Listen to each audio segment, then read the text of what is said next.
Okay, I'm going to talk briefly about the 6 players that returned were cleared to play today.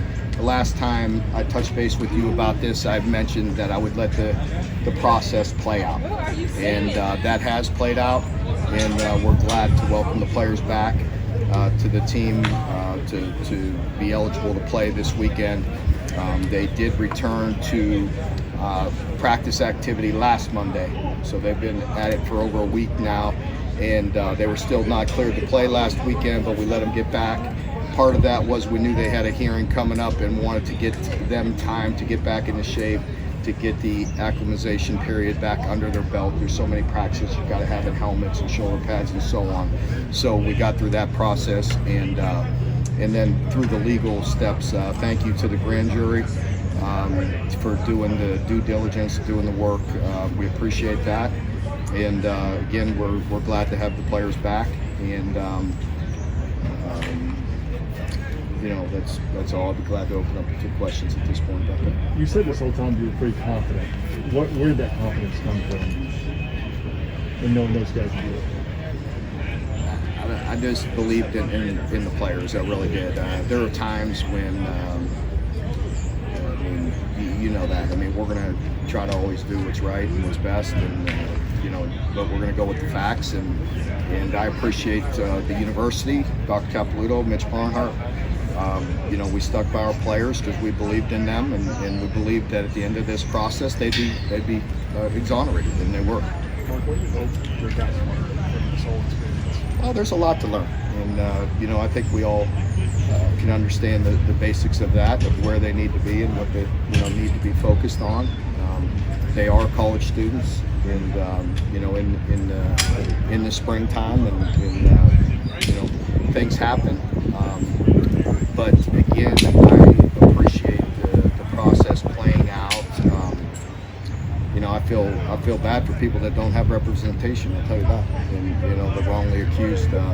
It's a scary world out there for them. Were you going, now that it's kind of played out, did this kind of catch you all off guard? Just the fact that this kind of came to a head the way it did in August? I believe, that nobody believed it would go this far.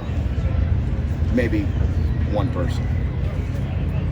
There was 17 weeks, I think, now. They've been with that team maybe longer. How far back are they, and how long will it take them to catch up and actually play? They're definitely back. I noticed it today. We were excited to get them back. We're watching them. I mean, definitely need a lot of reps. And, like I said, they were back last week. I mean, knowing they weren't going to play, the game speed, game reps, I don't know how fast that'll happen. To kind of build on that, should we expect some of those guys to be able to contribute this week? We'll see how it goes. How valuable is it, though, going forward, especially in the secondary, a lot of those guys? Oh, definitely. I mean, there's 6 guys that are going to contribute in some way, and certainly in the secondary, we needed those guys. And special teams, they're all there's 4 of them that are big factors in special teams as well. So it'd be good to have them back. Couple more. Anybody else? Can I ask you a non-question about that? With Johnson Central's coach Jim Etney presently, I know you released a statement about that. Yeah, just be a feel for the community, and for Coach and his family. That's just a horrible situation. Do you think it gives your team advantage? The other teams can't scout these players. They have seen some of them play. No, I don't think that's a factor at all. No, I don't. I don't think. They've watched them on film, and not that big of a deal. What does it do for just team morale to have everybody back going into a big game like this? Oh, I think it just helps to have everybody at full strength as we can be. We know there's injuries and things of that nature, but I think it helps to have everybody. That's for sure. Even if it's special teams or whatever they can do, we'll see.